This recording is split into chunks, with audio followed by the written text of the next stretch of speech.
Assalamualaikum warahmatullahi wabarakatuh. Kami daripada kumpulan 3 ingin membentangkan tentang tajuk pelaksanaan konsep penyucian jiwa menurut Islam. Antara ahli kumpulan adalah Kak Sir binti Abdul Razak, nombor matrik D191111560. Saya Nur Alisa binti Nur Hisham, nombor matrik D191111512. Dan Farhana Faika binti Cik Awang, nombor matrik D191111559. Dan juga Fathatul Jannah binti Abdul Hamid, nombor matrik D191111529. Pengenalan. Pembentukan peribadi mulia dengan dihiasi sifat-sifat yang terpuji merupakan tuntutan yang wajib dilaksanakan oleh setiap umat manusia tanpa mengira agamanya. Untuk memiliki sifat-sifat tersebut, setiap individu perlu bermujahadah menentang hawa nafsunya yang merupakan nadi utama terhalang seorang itu daripada membentuk kekuatan spiritualnya. Okey, kemudian definisi penyucian jiwa menurut Islam. Dari segi bahasa, dalam Islam penyucian jiwa lebih tepat disebut sebagai tazkiyah al-nafi.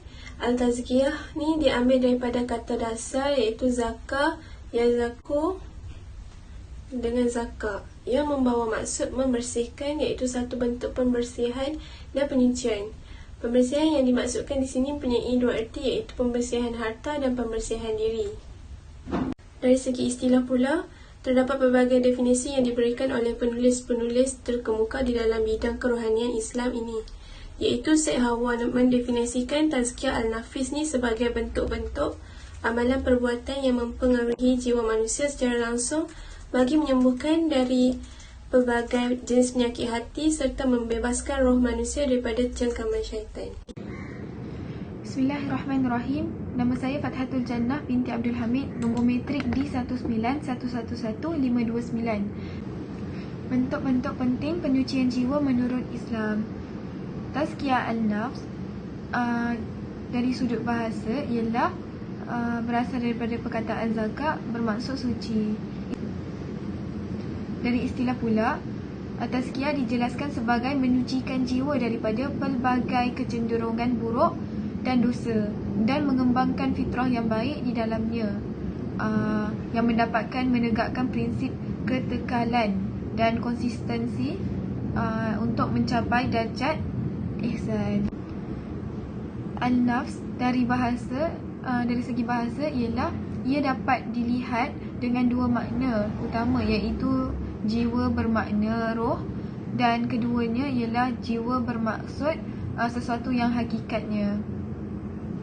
Dari segi istilah pula, al-nafs ialah sesuatu yang terdapat di dalam diri manusia yang tidak dapat diketahui wujudnya, yang dapat menerima arahan kebaikan atau keburukan, yang memiliki pelbagai sifat dan karakter kemanusiaan, juga memiliki pengaruh yang nyata kepada perilaku manusia. Jiwa dengan makna ini mencukupi roh dan hati, dan segala yang ada pada manusia terdiri daripada potensi pengetahuan yang mampu memisahkan perkara baik dan buruk. Tazkiyah mengandungi makna suatu usaha gigih dan bersungguh-sungguh untuk membersihkan dan menyucikan diri seseorang dari sifat-sifat buruk dan keji, iaitu madmumah, yang menjadi penghalang kepada penyuburan akhlak mulia seseorang insan. Akhlak mulia itu ialah mahmudah. Seterusnya, penyucian diri itu diikuti dengan usaha pengisian dan perhiasan diri supaya proses tersebut menjadi lebih sempurna. Dengan itu, di sini kita dapat faham bahawa tazkiyah ini melibatkan proses usaha dan kesungguhan seseorang insan dalam menyelesaikan konflik antara baik dan yang buruk yang wujud dalam dirinya. Taubat. Definisi taubat ialah dari segi bahasa, taubah berasal daripada perkataan tawabah yang bermakna kembali. Dia bertaubat bererti ia kembali dari dosanya atau berpaling dan menarik diri dari dosa. Taubat adalah kembali kepada Allah dengan melepaskan hati dari belenggu yang membuatnya terus-menerus melakukan dosa, lalu melaksanakan semua hak Allah. Dari segi istilah pula, taubat adalah meninggalkan dosa kerana takut kepada Allah dan menganggapnya buruk, menyesali perbuatan maksiatnya, tekad kuat untuk tidak mengulangi dan perbaiki apa yang boleh diperbaiki kembali dari amalnya. Taubat merupakan langkah terawal yang wajib dilakukan oleh setiap individu yang benar-benar ingin menyucikan jiwa mereka. Dengan melakukan taubat ini, dosa-dosa silam dapat dihapuskan. Imam Al-Ghazali menjelaskan bahawa konsep taubat ini amat berkait rapat dengan nafsu manusia. Ini kerana nafsu manusia merupakan suatu yang paling sukar untuk dibentukkan dan dididik. Walaupun begitu, beliau tidak menolak secara keseluruhan tentang kepentingan nafsu terhadap diri manusia. Malah beliau mengesah agar setiap insan peka dan bijak mempergunakan nafsu yang dikurniakan Allah dengan menepati ajaran Islam. Dalilnya ada di dalam surah Al-Baqarah yang bermaksud sesungguhnya Allah mengasihi orang yang banyak bertaubat dan mengasihi orang yang sentiasa menyucikan diri. Ayat ini jelas menunjukkan tentang kewajipan manusia untuk bertaubat kepada Allah agar sentiasa dirahmati dan dikurniakan kejayaan. Ini membuktikan bahawa amalan bertaubat itu adalah sesuatu yang sangat mulia dituntut oleh Islam sebagai satu cara hidup yang selamat dan harmoni. Dan di samping itu juga, ia mampu membersihkan jiwa setiap individu yang melakukannya. Ini merupakan jalan kerohanian yang paling sempurna bagi membantu jiwa individu agar lebih dekat kepada Allah. Taubat adalah asas penting dan paling utama yang perlu dilaksanakan oleh setiap umat Islam yang ingin membersihkan jiwanya. Zikir. Zikir merupakan salah satu ibadah sunnah yang sangat dianjurkan oleh Islam. Atas dasar ini, Islam meletakkan amalan zikir sebagai salah satu metod yang mesti dilaksanakan oleh setiap individu yang membersihkan jiwa mereka dari dosa. Jika ia dilakukan secara berterusan, sudah pasti akan meningkatkan keimanan dan kecintaan seseorang terhadap Allah.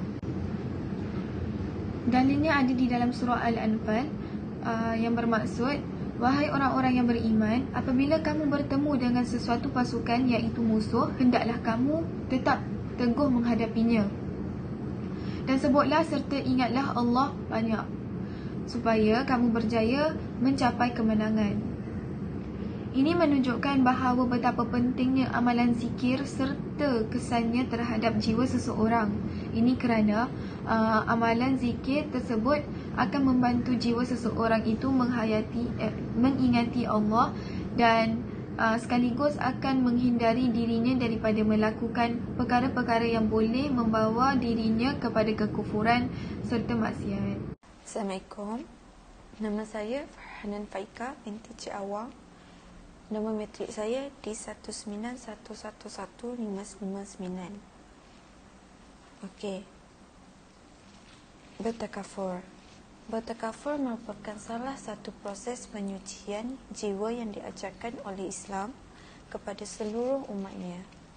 Amalan bertakafur mampu menjana penyucian jiwa setiap manusia sekiranya dilaksanakan dengan penuh berhemah dan dedikasi. Amalan takafur ini juga dikategorikan sebagai langkah bagi menyucikan jiwa setiap umat manusia. Islam meletakkan amalan takafur ini sebagai pelengkap kepada nilai pemikiran umatnya. Seterusnya, solat. Sembahyang merupakan rukun Islam yang kedua, selepas mengucap 2 kalimah syahadah yang diletakkan sebagai rukun pertama. Kelalaian menyempurnakan sembahyang yang wajib, iaitu solat 5 kali sehari, menandakan betapa lemah dan kotornya jiwa seseorang yang mengaku sebagai seorang yang beragama Islam. Pelaksanaan sembahyang yang dilakukan dengan khusyuk dan ikhlas kepada Allah mampu memelihara dan membentuk jiwa yang berkualiti dan sekaligus menghalang daripada melakukan maksiat. Dan seterusnya, puasa. Amalan berpuasa merupakan salah satu daripada bentuk ibadah yang sangat dituntut dalam Islam. Puasa bukan sahaja melambangkan kepatuhan terhadap Tuhan, malahan satu metod yang mesti dilakukan bagi membersihkan jiwa seseorang. Dan terdapat firman iaitu artinya, hai orang-orang yang beriman, diwajibkan atas kamu berpuasa sebagaimana diwajibkan atas orang-orang sebelum kamu agar kamu bertakwa. Okay, Assalamualaikum warahmatullahi wabarakatuh. Bersama saya Kausar binti Abdul Razak, memetrik di 1911560. Okay, hari ini kita akan sambung balik topik penyucian jiwa menurut tokoh Islam. Okay, yang pertama kami memilih dua orang tokoh yang terkenal, iaitu Imam Al-Hujwiri dan Rabi'atul Adawiyah. Kami akan menghuraikan secara ringkas mengenai pandangan mereka tentang penyucian jiwa yang terkandung dalam Islam. Pemilihan kedua-dua tokoh ni disebabkan kredibiliti mereka yang begitu tersohor dalam kerohanian Islam. Yang pertama iaitu Al-Hujwiri. Al-Hujwiri nama sebenar dia Ali bin Osman bin Ali Al-Julabi Al-Hujwiri. Dia dilahirkan di Ghazni, Afghanistan. Al-Hujwiri diiktiraf sebagai salah seorang tokoh sufi yang terkemuka pada zamannya. Tarikh lahirnya tak dapat dikenal pasti. Beliau mengembara hampir seluruh tanah Arab. Beliau berpindah di Lahore dan meninggal dunia pada tahun 465 Hijrah atau 1072 Masihi. Pendapat Al-Imam Al-Hujwiri menjelaskan bahawa iman merupakan perkara yang perlu diberi perhatian ialah pelaksanaan sembahyang.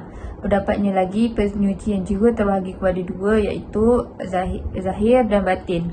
Imam Al-Hujwiri juga menerangkan lagi sifat lahiriah mestilah berpandukan dengan sifat batiniah. Contohnya iman memerlukan pengakuan lisan dan disertai kepercayaan hati. Konsep pembersihan jiwa dan rohani yang memerlukan umat manusia mengenang keburukan dunia dan memahami bahawa dunia bersifat sementara dan tidak kekal. Ni maksudnya Al-Hujwiri ni menekankan kezuhudan lah. Dalam bentuk jiwa manusia sentiasa tenang ialah dengan bertaubat. Seorang yang bertaubat hendaklah menyesal di atas dosa yang dilakukan serta meninggalkan dosa dan bertekad tidak akan melakukannya lagi. Gabungan antara persoalan iman dan takwa yang disulami dengan amalan bertaubat menjadi benteng utama dalam mempersiapkan diri seseorang agar jiwanya sentiasa bersih dan patuh dengan perintah Allah. Kita pergi ke tokoh yang kedua pula, iaitu Rabi'atul Adawiyah. Rabi'atul Adawiyah pula dikategorikan sebagai wanita pertama yang berperanan sebagai pengikut Nabi Muhammad dalam membangun tasawuf kerohanian Islam. Nama sebenar Rabi'atul Adawiyah ialah Rabi'ah binti Ismail dan berasal dari suku kaum Qais bin Adi. Beliau dikenali sebagai gelaran Al-Adawiyah. Dilahirkan pada tahun 717 Masihi di Basrah dan meninggal dunia sekitar 801 Masihi. Pendapat Rabi'atul Adawiyah, pembersihan jiwa, pengangkangan hawa nafsu mestilah berlandaskan kekuatan dalaman jiwa manusia sendiri akan menyempurnakan spiritual seseorang. Beliau adalah tokoh terulang dalam konteks peribadatan kepada Allah dan insan paling hampir serta manusia yang paling taat dengan perintah Allah. Beliau hidup ketika era pemerintahan Hasan Al-Basri. Hasan Al-Basri ni ialah cendekiawan yang hidup pada zaman sahabat. Rabi'atul Adawiyah ni juga sangat zuhud. Rabi'ah banyak menghabiskan sisa hidupnya dengan mengerjakan sembahyang kepada Allah. Rabi'ah juga mengerjakan ibadah solat sebanyak 1000 rakaat waktu siang dan malam.